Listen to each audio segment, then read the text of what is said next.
Sveiki gyvi, brangūs Skirtinio akmens laidos žiūrovai.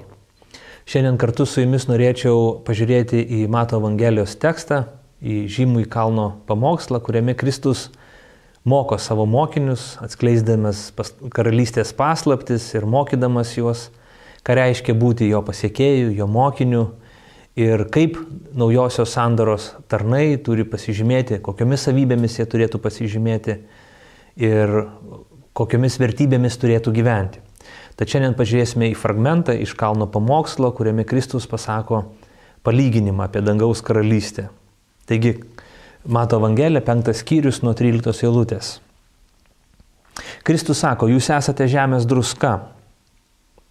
Jei druska netenka sūrumo, kuogi ją reikėtų pasūdyti, ji niekam netinka ir belieka ją išberti žmonėms sumindžioti. Jūs esate pasaulio šviesa. Neįmanoma nuslėpti miesto, pastatyto ant kalno, ir niekas uždegęs žiburį nevožia jo indų, bet stato į žibintuvą, kad šviestų visiems, kas yra namuose. Taip tai šviečia ir jūsų šviesa žmonių akivaizdoje, kad jie matytų jūsų gerus darbus ir šlovintų jūsų tėvą, kuris danguje. Pirmiausia, reiktų atkreipti dėmesį į tai, kad Viešpats sako, jūs esate žemės druska. Jūs esate pasaulio šviesa. Kristus teigia, kad tie, kurie seka paskui Viešpatį, kurie eina paskui jį, kurie klauso jo mokymo, kurie pasirinko būti jo pasiekėjais, yra šio pasaulio šviesa. Jie neturi šviesą savyje, neturi šviesos, jie neturi druskos, neatneša ją, bet jie patys tokia yra. Kristaus mokiniai yra šio pasaulio šviesa, kaip sako Viešpats, ir Kristaus mokiniai yra šio pasaulio druska. Kartais mes galvojame, kad mums reikia kažką padaryti, mums reikia kažkuo tapti, kažką įveikti, kažką tai padaryti, pasiekti, kad mes taptumėm Kristaus mokiniais tinkamais, kad būtumėm nors kiek šviesa, nors kiek druska. Kartais mes galvojame, jog mums reikia aukoti, daryti gailestingumo darbus, daug melstis ar pasninkauti, kad galbūt reikia mums nuolat liudyti ar daug pamokslauti, būti geriems, maloniems žmonėms, būti intelektualiais mokytais, daug pasiekusiais žmonėmis. Gal mums reikia būti piligrimais ir keliautojais, lankyti įvairias bažnyčias, šventas vietas ir taip toliau, tam, kad mes gal kažkaip taip pažengtumėm, pasiektumėm kažkokį tai nušvitimą, kažkokį tai dvasinį tobulumo lygmenį, kaip mes galėtumėm sakyti, jau šiek tiek šviesos mes turime, jau šiek tiek mes tapome sūrūs. Bet iš ties Viešpats savo mokymu paneigė tokį mąstymą. Jokia technika, joks pavienis mūsų drastiškas žygdarbis, pasižymėjimas labdarystėje ar intelektualiniai veikloj nepadarys mūsų šviesa, nepadarys mūsų šio žemės druska. Mūsų pastangos, mūsų idėjos, mūsų jėgos, žmogiškosios jėgos nedaro iš mūsų Kristaus mokiniais. Ne? Tik tai pats Viešpats gali padaryti mus druska.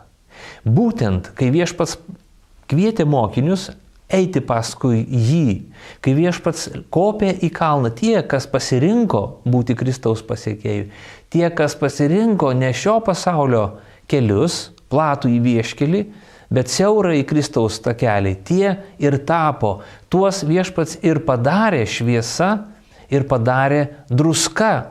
Ne mūsų pastangos, ne mūsų jėgos, bet tik tai Viešpaties pašaukimas, tik jo perkeičianti galia ir jėga padaro iš mūsų šio pasaulio druska, padaro mus šio pasaulio druska ir padaro mus šio pasaulio šviesa. Tad mes neturime susitelkti į save, neturime galvoti apie save, apie savo jėgas ar jų menkumą. Mes turime galvoti apie Viešpatį, mes turime mąstyti apie jo pašaukimą, mes turime mąstyti apie tai, koks jis yra, o ne tai, kokie esame mes. Viešpats mus daro šviesa ir druska. Jis yra vienintelė mūsų viltis. Kitas momentas yra tai, kad iš ties abu šie palyginimai Tiek druska, tiek šviesa atskleidžia tą mintį, jog abi šitos medžiagos, druska ir šviesa, yra aktyviai veikiančios aplinką medžiagos. Druska, jinai aktyviai veikia tas medžiagas, su kuriomis susiliečia. Ar tai būtų ledas, kai mes barstome druską tam, kad nepaslystume, ar tai būtų maistas, kurio sūdome maistą, mėsa, kurią sūdome tam, kad ji negestų, ar kad būtų sustabdomas gedimas, jinai keičia, jinai transformuoja, jinai daro įtaką, tai aktyviai veikianti medžiaga. Taip pat ir šviesa, net menkiausias šviesos šaltinis tamsoje, jisai įveikia tamsą ir tamsą išvaro, išsklaido tamsą ir keičia aplinką. Jei tamsoje mes negalime nieko matyti, žmogaus akis nemato tamsoje, reikalingas bent mažiausias šviesos šaltinis, kad žmogaus akis matytų vaizdą. Tai šviesa, jinai duoda mums tą matymą. Tiksliau, visiškoj tamsoj, menkas šviesos šaltinis mums duoda aiškumą, nors šiokį tokį suvokimą, kas yra aplinkui, kaip mums orientuotis ir taip toliau. Viešpats sako, jūs esate tokie, jūs esate tos veikliosios medžiagos, kurios darote poveikį, kurių pagalba yra keičiama, transformuojama. Taigi viešpats tarytum teigia, jog jūs, krikščionys, jūs, mano pasiekėjai, esate tos aktyviosios medžiagos, kurios keisite šį pasaulį, darysite įtaką jam, keisite, transformuosite šį pasaulį.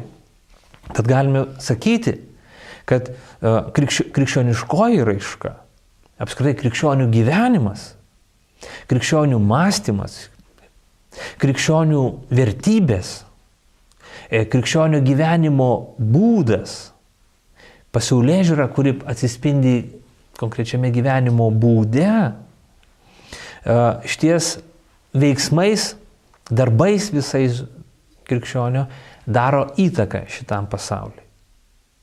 Ir negalima būtų pasakyti, kuris mūsų konkretus darbas, ar tai būtų pamokslavimas, ar giedojimas, ar kažkoks kitas krikščioniškasis veiksmas, daro didžiausią poveikį. Kadangi viešpats sako, jūs esate šio pasaulio druska ir šviesa. Tai rodo, kad mes iš tikrųjų visas mūsų gyvenimas, visa egzistencija, tiesiog mūsų buvimas šitoj žemėje, jeigu mes esame krikščionys, jeigu mes laikomės Dievo žodžio, jeigu mes permastome Dievo žodį, jeigu mes stengiamės juo gyventi, iš ties mes esame kaip ta druska, kuri sūdome, kaip ta šviesa, kuri šviečiame.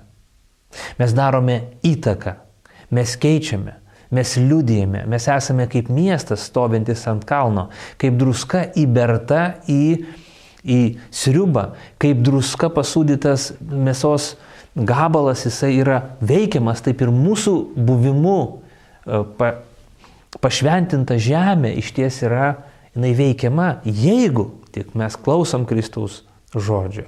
Jeigu mes sekame Kristų, jeigu mes su juo kopiame į šventąjį kalną ir stengiamės, kad jo žodis, jo šventoji dvasia mus keistų, mus transformuotų, mes būtumėm kitokie, mes pasikeistumėm ir tas pokytis būtų ryškus mumise, mūsų kasdienėme gyvenime, mūsų vertybinėme pasaulyje ir mūsų kasdieniuose pasirinkimuose. Taigi viešpats nori ir sako, kad sako, jūs esate kaip kalnas, kaip miestas pastatytas ant kalno. Krikščionis turi būti kaip ant kalno stovintis miestas, kuris matomas iš toli. Kaip šviesos žibintas, kaip prožektorius, kuris šviečia tam, kad apšviestų daugelį. Jeigu mes esame druska, jeigu druską laikysime tik druskinėje, iš ties iš jos didelės naudos neturėsim. Reikia laikas nuo laiko įkišti ranką ir tą druską paleisti į gyvenimą, paleisti į apyvartą, sūdyti ir ją veikti pasaulį. Tai viešpats iš ties, jis kviečia mus, primena mūsų pašaukimą, krikščionišką pašaukimą, jog mes esame pašaukti būti šitame pasaulyje, sąveikauti su juo, šviesti ir sūdyti jį. Tai reiškia aktyviai jį veikti. Tačiau ne viskas taip paprasta, ne viskas taip lengva, nes išties viešpats įspėja. Jis teigia, jog išties druska gali netekti savo surumo. Viešpats sako, jei druska netektų savo surumo, kogi ją reikėtų pasūdyti. Ji niekam netinka ir belieka ją žmonėms išberti sumindžiojimui. Taip, druskos tikslas yra surumas. Jos ta būtent savybė, kad ji sūdo. Ir jeigu druska nebesūdo, nebėra prasmės jos turėti. Ji yra kaip smėlis, kaip žemė. Ir tada ji nebeprasminga. Taip pat ir šviesa. Sako, niekas uždegė žiburį nevožė jo indų, bet stato į žibintuvą, kad šviestų visiems, kas yra namuose. Šviesos tikslas, šviesos užduotis yra šviesti. Kokia prasmė, jeigu mes uždegam prožektorių tamsoje ir uždengiam jį ranka? Kokia prasmė, jeigu mes uždegam šviesą namuose, lempą ir ją užvožiam kokiu tai indu? Šviesa dingsta, šviesos šaltinis nustoja šviesti, nustoja daryti poveikį. Ir išties viešpats sako, kad mes kaip krikščionys galim atsidurti šitame pavojuje. Per druskos palyginimą viešpats sako, kad išties mes galime išsidvokti, mes galime nustoti turėti krikščioniškųjų savybių savyje. Jis kalba apie tai, kad yra pavojus mums krikščionims, jog mumise gali pradėti vykti vidinė erozija, pokytis, vertybių išsiplovimas, tam tikras kompromisas vidinis, dvasinis, kai mes nustojame sekti viešpačiu, kai mes nustojame vadovautis Dievo žodžiu, Dievo dvasios darbą savyje jau atliktą paneigiame, arba neleidžiame, kad Dievo žodis toliau keistų mus ir mes nustojame sekti viešpatį. Mes nustojame gilintis į Dievo žodį. Mes nebeleidžiame, kad Dievo žodis mūsų draustų, mus pataisytų, mus nukreiptų, mus pamokytų, kad veiktų mus ir ganytų mus. Ir tuomet vyksta mumise erozija. Kažkas išplaunama mumise būna. Mes iš principo pradedame keistis. Ir nustojame būti druska. Druska mes nesame nuo prigimimo, kaip jau minėjau. Druska mus pavertė būtent viešpats. Kristaus mokinystė keičia mus ir transformuoja mus. Ir kai mes nustojame būti Kristaus mokiniai, Kristaus sekimas mus daro tą druską, kai mes nustojame jį sekti, mes ir nustojame būti šito pasaulio druska. Mes nustojame apskritai tų surumo savybių. Ir viešpats įspėja mus. Viešpats įspėja, kad mes galime nustoti būti krikščionimi. Mes galime vadintis krikščionimis, bet iš ties nustoti šitų savybių turėti savyje. Tai įspėjimas. Per kitą palyginimą viešpats mums kalba ir sako, jog iš ties mes galime tą šviesos žibintą apgaubti ir tarytum tą šviesą vėlgi pristabdyti ir nebeleisti šviesti. Jeigu druskos palyginimo atveju viešpas mums kalba apie tai, kad mes kartais net ir nesąmoningai galime net nebepastebėti, kaip įvyksta mumise tie pokyčiai, mes galime net nepajausti, kaip mes nustojame surumo. Mūsų pasaulėvaizdis, mūsų mintys, mūsų vertybių sistema po truputėlį slenka, po truputėlį mes įeiname į šešėlio ir tamsos pasaulį. Tai tarkim šituo atveju mes jau sąmoningai renkamės užsidėti gaubtą, slėpti šviesą savyje. Tarytum mes išlaikome vertybės, tarytum mes išlaikome pasiryžimą būti Kristaus mokiniais, apsisprendimą, kad aš esu Kristaus pasekėjas ir man brangus Dievo žodis, man brangi dovana, kurią davė dangus. Bet dėl vienų ar kitų aplinkybių aš jau nustoju kitiems liudyti, kitiems kalbėti, būti krikščionimi viešumoje, būti krikščionimi savo aplinkoje, savo namuose, savo šeimoje, savo bendruomenėje, kuriai priklausau, visuomenėje, kurioje reiškiuosi didesniu ar mažesniu mastu. Ir gali būti įvairiausios priežastys. Ta pati baimė. Aš bijau, kad kažkas iš manęs pasišaipys. Aš bijau, kad kažkas man duos atkirtį, kad aš būsiu sugėdintas, išjuoktas, neįvertintas ar atstumtas. Kita vertus, galbūt aš bijau konflikto, nes galbūt turiu patirčių, kai šties mano vertybių sistema arba krikščioniškoji vertybių sistema, Kristaus vertybių sistema konfrontuoja šio pasaulio vertybių sistemai ir tuomet vyksta tam tikras konfliktas. Bijodamas tam tikro konflikto aš galiu prigesinti šviesą, pridengti vertybės, kurių laikausi ir tada nebebūti, nebesūdyti, nebešviesti, nebesukelti to kontrasto šito pasaulio. Kita vertus, galbūt man kyla jau noras susitapatinti su šiuo pasauliu, neberodyti tų skirtybių, kurios skiria mane ir šį pasaulį.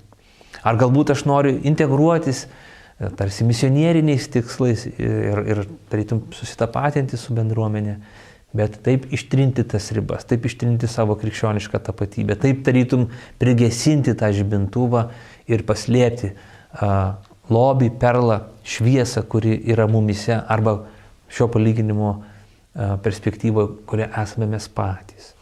Tad iš ties mums yra pavojus ir Viešpats mus įspėja, kad mes kaip krikščionys susidurėme su pagundimais ilgainiui netekti krikščioniškosios tapatybės. Arba sąmoningai iš baimės, iš silpnybės dengti ir slėpti tą krikščionį. Tapti tokiais paslėptais mokiniais, tapti tokiais, kurie neišsiduodame, nebekontrastuojame. Ir čia iš to išplaukia labai svarbi mintis, kurią Kristus visgi nori pasakyti ir akcentuoti šiuo palyginimu. Ogi mintis yra tai, kad Viešpats išties kalba, jog yra skirtumas. Kalno pamokslo metu ypatingai Viešpats akcentuoja skirtumą tarp Kristaus mokinio, tarp Kristaus pasiekėjo, kuris seka Viešpačiu, krikščionio ir minios. Ir tų, kurie neseka Kristumi. Ir šis palyginimas ypatingai atskleidžia Viešpaties tą mintį, skirtybę esančią tarp tikinčio Kristumi žmogaus ir netikinčio. Nes tikintis Kristumi žmogus yra kaip druska, o pasaulis yra sūdoma vieta, ta vieta, kurią reikia sūdyti. Pasaulis yra tamsa ir Evangelijose, šventajame rašte nekartą mes matome šį palyginimą ir įvaizdį, kad pasaulio tamsa, tamsybėje sėdinti tauta, išvydo šviesą ir taip toliau. Tad Kristaus mokiniai yra šviesa, yra kontrastas tarp mokinių Viešpaties, tarp bažnyčios ir tarp šito pasaulio. Mums nereikia šito bijoti. Mums nereikia susireikšminti be abejo, mums nereikia vaizduoti savęs ypatingais, dvasingesniais, morališkesniais ir taip toliau. Tai didelė atsakomybė, didelė našta ant mūsų pečių uždėta, bet kita vertus mums nereikia bijoti.